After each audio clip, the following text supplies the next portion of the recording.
My name is Kelsey, but you can call me Kels, and you are listening to the Queer in Alberta podcast. What's your story? What's your sign? It's like we're twin flames in a Welcome back to another episode of Queer in Alberta, the podcast where I talk to 2S LGBTQIA+ Albertans to share their stories. My name is Kelsey, but you can call me Kels. I am a queer Filipino-Canadian, and I use she, her pronouns. And I live and make the series, shoot it, edit it, you name it, all on Treaty 7 territory in the city of Lethbridge, Alberta.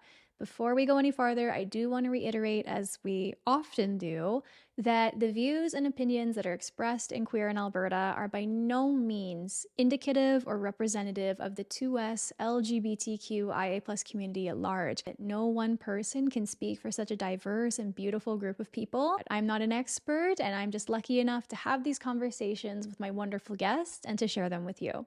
With that out of the way, if you are joining us for the first time as well, you may not be familiar with my journey with Telus Storyhive. For context, Telus Storyhive is a fantastic program for creators from BC and Alberta specifically, in which there are several different programs and grants of which you can get funding, professional industry training, and then distribution on Telus Optic TV, which is a national channel here in Canada. I was lucky enough to get that grant not once, but twice, which I'm so excited about because that means outside of editing these episodes now, I'm also just about to get into filming for season 2, which is going to look bigger and badder than ever. We're filming in person. I've got a studio.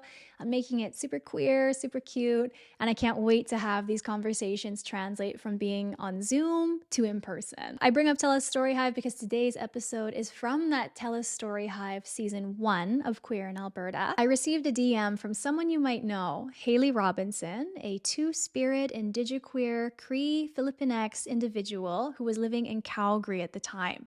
Haley had grown up in Calgary, but then moved to Ottawa, and that's where they live full-time now. They're doing amazing things. You might have caught Haley in Vogue, walking with Leslie Hampton in Toronto. So Haley is busy, but they made enough time to sit down with me and have that conversation. I've been so happy that Queer in Alberta has been able to be very diverse. There's definitely more room to go, and I'm wanting to talk with more voices, but I was also very proud to be able to talk with so many people that were also Filipino and queer. Haley and I bonded a lot over our experiences, our secret love of the prairies, and they're just such an enigma, and I'm very happy to know them, to call them a friend, and I know I'm going to see them in person soon. I know you want the main event, so without further ado, here is season 1 for Telus Storyhive of Queer in Alberta, episode 6, featuring Haley Robinson, the one and only. My name is Haley. I am a Cree Filipino being, now residing in Ottawa, but for most of my life, I was living in Alberta, Calgary. I miss it now because, like, before I left, I started meeting a bunch of, like, more queer and two-spirited beings, and then I just left, and I was like, oh, crap. It must be really different in Ottawa, so I can't wait to hear all about that move and how things are going. I hope they're going well. 100%. They're going so great. I'd love to hear some of your coming out stories. Oh my gosh, yes, of course.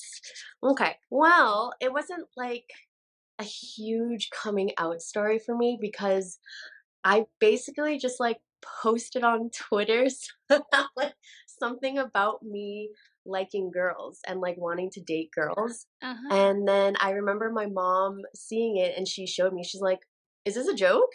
And I was like, nope. Like, luckily, you know, I had a really supportive friend group. We were like part of the PVA program in Calgary, so the Performing Visual Arts. And, you know, I just kind of told them, I was like, hey, like, I think I do like girls. Like, I always felt kind of weird with them, but I think it's because I like them. And everyone's like, okay, yeah, we figured. I was like, oh, it wasn't funny how that works out. I'm like, oh, it wasn't some secret. I thought it was like a huge secret to me, but everyone already basically knew. That's so funny and really similar to me. Like, I thought it was a big deal when I was coming out to people, but the amount of people that clocked it and just called it long before I did was like, where was my fun with it? Yes, exactly.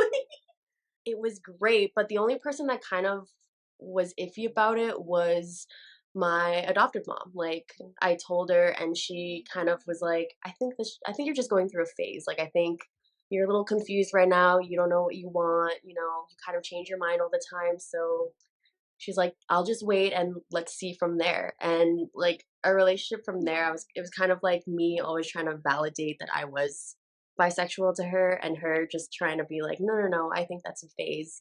And it was really tough, and it was for like the first 4 years of me coming out.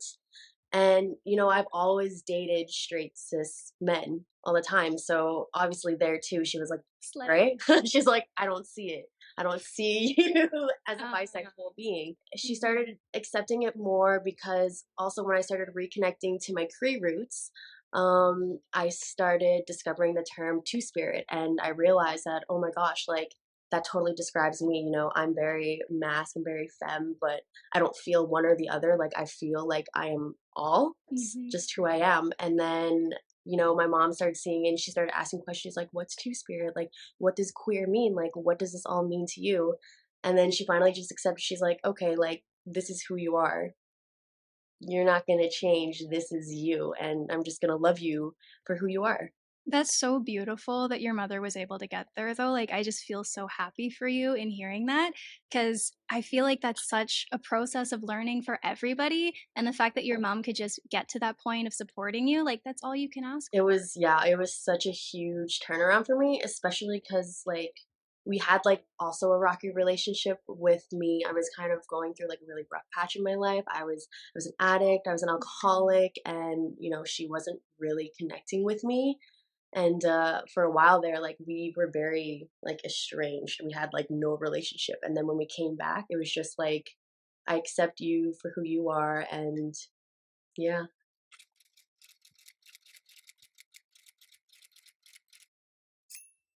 One thing that really stood out to me, even before like we started talking about an interview and stuff and just following each other on TikTok, is that you're also mixed, right? And you're also half Filipino, Yeah. which I find is so rare. You can tell me if this resonates or not, but I feel like I almost had to come into so much of knowing about my cultural identity and my ethnic identity when I was older, even with the term two spirit, as you kind of came into an awareness of what that was. Did you find that like it really was just in tandem with reclaiming all these other parts of you that you maybe didn't know that much about? Oh, 100%. Yeah. It was just me trying to reclaim back my identity, especially because like I am a mixed being and I'm also adopted. So I was raised by a white German lady, and I completely felt so out of place. I didn't know that there was anything like wrong with me. I was like, oh, I'm kind of just like a white person. Like that's who I am. And people would be like, but you aren't. Like, oh? For me, it was kind of the opposite, where I grew up in a really white, like small town, rural Alberta community, but we were always like kind of told that we weren't Filipino enough and we were just subsumed by our whiteness, if that makes Oh sense. my God. But at the same time, things would still just happen to us that would not have happened at all if we were fully white. Like if the world was trying to tell me at that time. Oh, 100. Yes, exact. I totally agree. It's like people will always try to be like, oh, you're not this enough. You're not that enough.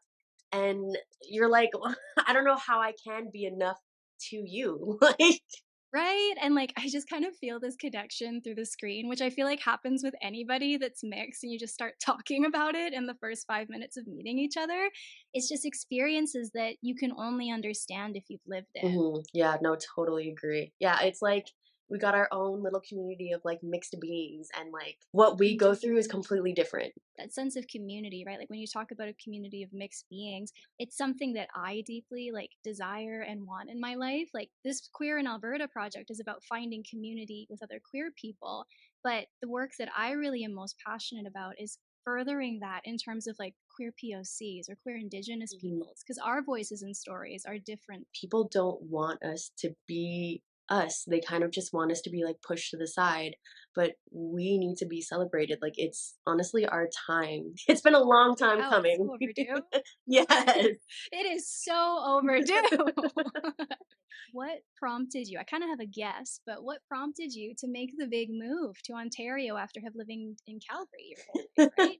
Well, I was kind of just like stuck in this rut of, you know, again, I was just only staying safe and dating and being around people who I was like, oh, I'm safe with, and I know how to interact with these beings. And then it wasn't until I met my now girlfriend, and she just Aw. totally like changed my whole viewpoint. And she was like, you don't have to stay in Calgary. Like, what are you doing? And then like months before that, I was going through like a really hard time with my then partner. Just I told him, I was like, I don't know if I'm coming into like this new era of like knowing myself, because I've just been playing it safe and I've just been trying to not be who I really was. I started like changing everything about me, my hair, my clothes, my values, how I thought, how I talked. And then I just looked at him and I was like, I don't think this is working. Like, I need to be able to go out and figure myself. And then I started, Mm. posting on TikTok and everything. I found like this really big community of mixed beings, of indigenous beings, two-spirited beings. And I'm just like, oh my gosh, like these are my people. This is what I need to be doing. Like, I feel like such a connection to them and I need to be in this. And then, yeah, I met my girlfriend and she lives all the way out in Ottawa here. And so I was just like, take me with you. Yeah, V-gay culture. Yeah. Obviously, talking about this, the first question that comes to my mind is like, there's this idea living in Alberta that if you are queer or 2S LGBTQ, it's easier if you move somewhere else.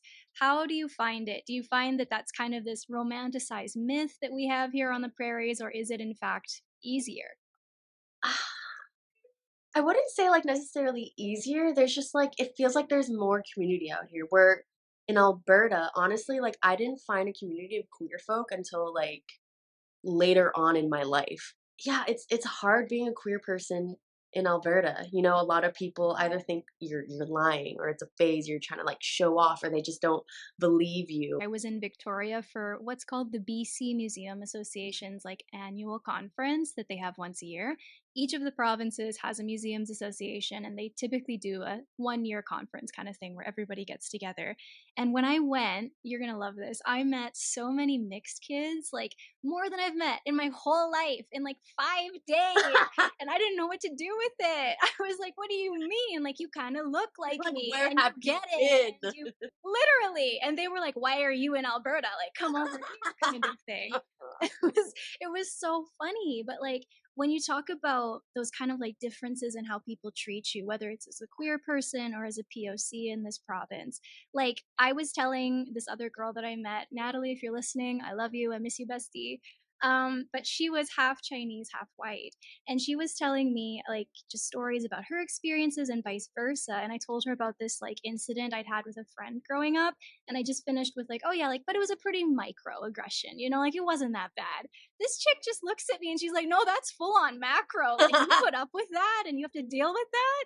And you just get so used to it living here that you kind of just deal with it. Oh, yes. Oh, totally. Like, Yeah, you internalize it as this is just normal and every day. And the only reason I started to question that for me, honestly, was moving away from like that small town where I grew up.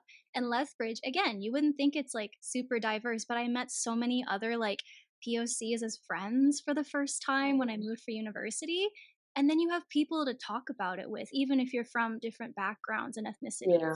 So yeah, that was just kind of like the flicking of the switch for me where I was like, wait a minute, this whole context of my life is starting to make sense here. Oh, I love that.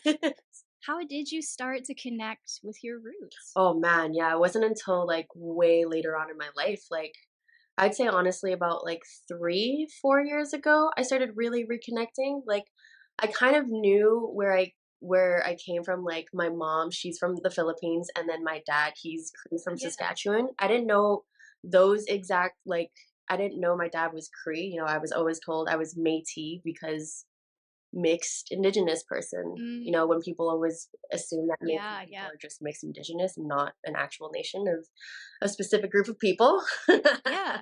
But I didn't know that until this summer. I worked at a historical fort, and so many people would ask me that if Métis just meant mixed. And I was like, well, yes and no.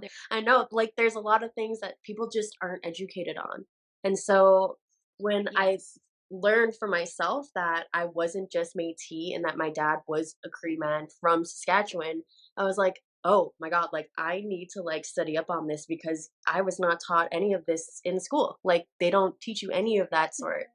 And so I just started getting like all of my papers together and trying to like reach out to my bio parents. And I'm like, hey, please help me. Like, I just want to learn more about, our culture and who we are. Like, Who you are. exactly, because I just grew up thinking I was like a white girl and just being a white person and not realizing Yeah. that hey, I have very specific cultures inside me.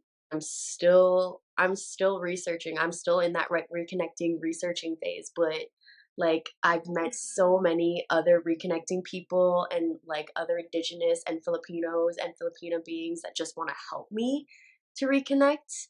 And it's just like it's really helping this process not feel so like I'm alone doing this. Yes. Which I'm Oh my like, God, oh, yes. thank goodness. Like, because otherwise it's super daunting, Bestie. right? You think you're like alone and you're like, oh my gosh, this will never end. Like, nobody understands. And then someone reaches out and they're like, hey, I'm also reconnecting. Like, I got you, bro. Like, you ain't alone. You're like, oh, thank goodness. Can you invite me? Word. Because I feel like I need in on this. This is Yes. just like I want to go. I want to go. We got a place here in Ottawa. Come over, come through.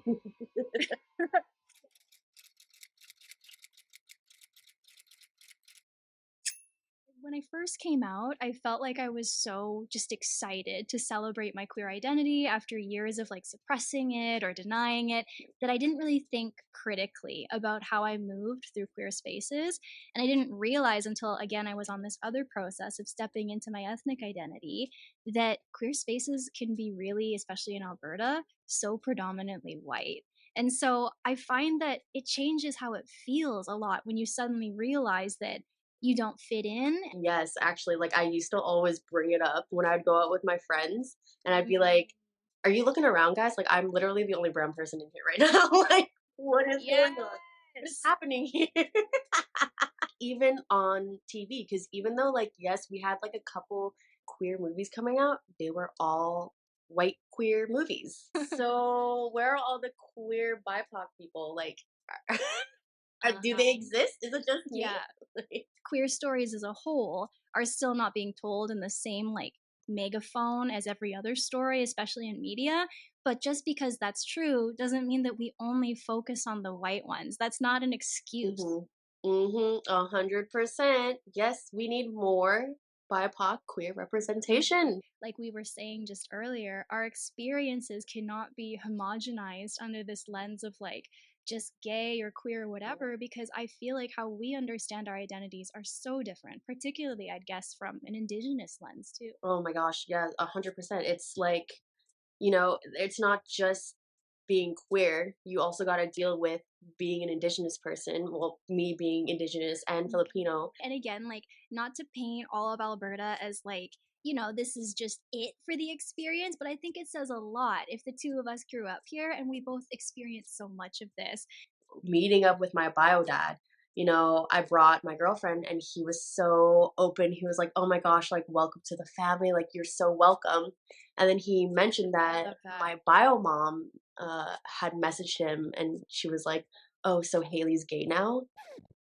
And just like really confused and like not wanting to like agree or accept that, I'm bisexual, and I'm dating a woman now. She was kind of very skeptical. She doesn't tell me that.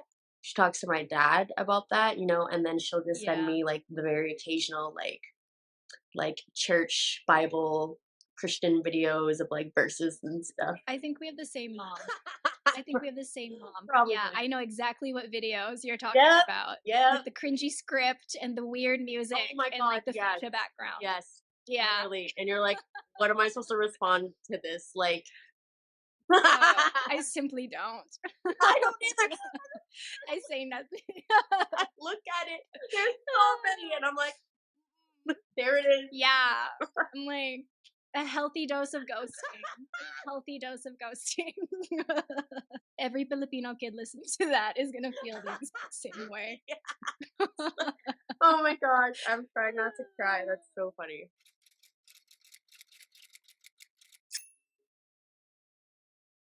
we talked a little bit about going to Ontario and kind of just like the spur of the moment, everything fell into place, the right time to do it. Do you ever find, this is what I'm curious about, do you ever find that you miss Alberta? I I honestly, okay, I do actually miss Alberta. Like, Real I talk. miss the flatness of it and, like, being able to see miles and miles away just the Rocky Mountains, and I'm like, "Oh, Uh huh. there they are. They're the little hills."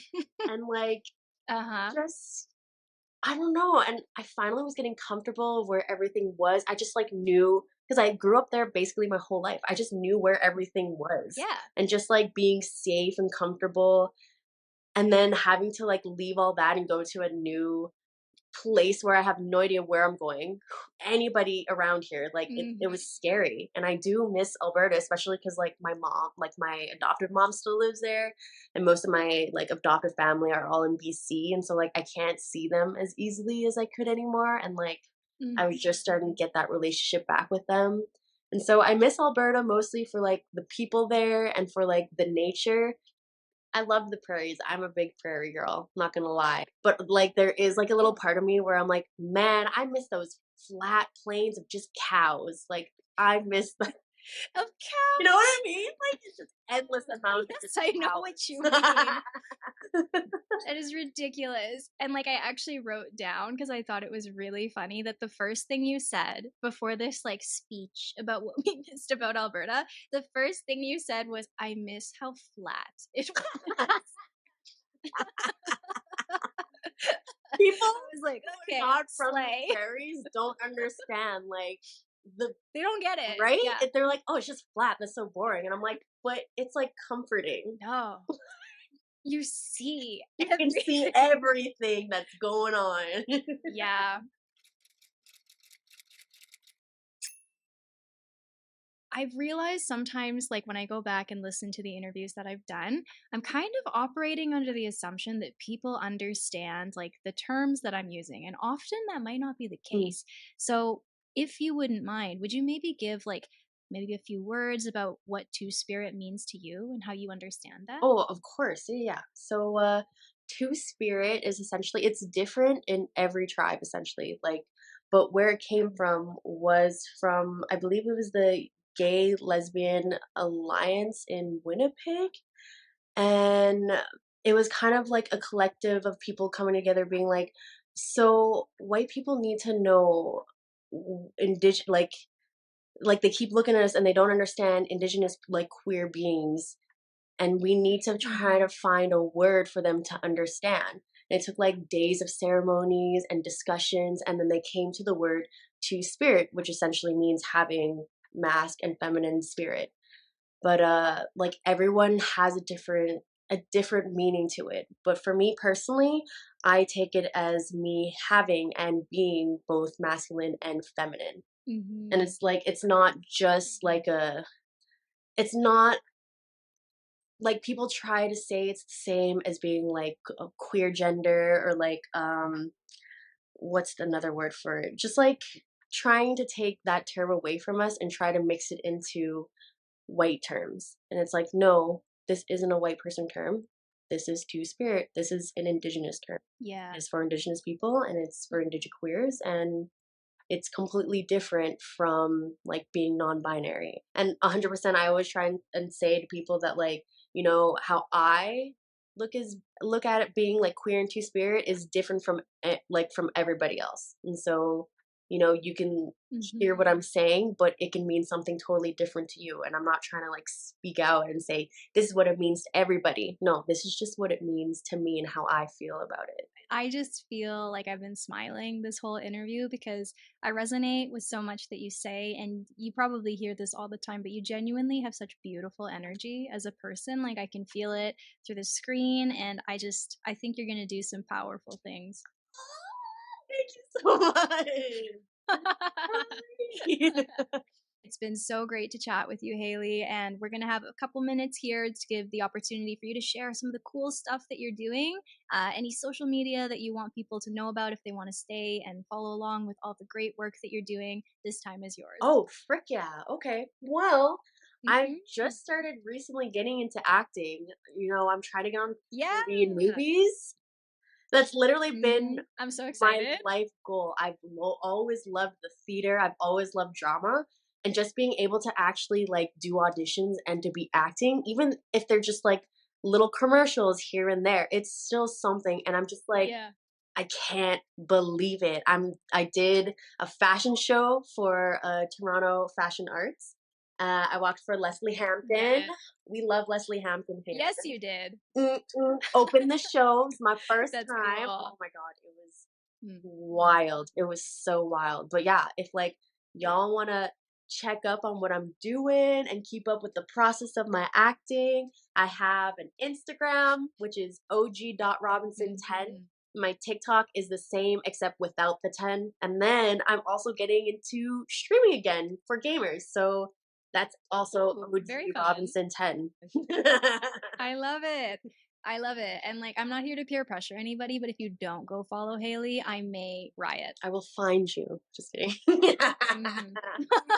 Thank you so much for tuning in and watching another episode of Queer in Alberta today. If you loved the episode and you want to see more Queer in Alberta, please feel free to subscribe or follow the podcast. Definitely leave me some notes or comments. I love seeing the feedback. And if it really truly resonated with you, I would so appreciate if you would take the time to leave a review or a star rating, no matter where you are listening from in the world today, whether it is in Alberta, in one of the small towns, the big cities, or somewhere else altogether. I really hope you are feeling loved, seen, and celebrated for who you are. I'm gonna roll out the next episode of this Storyhive season. I hope you like it. Stay tuned, it's gonna come up really soon. Mwah, bye!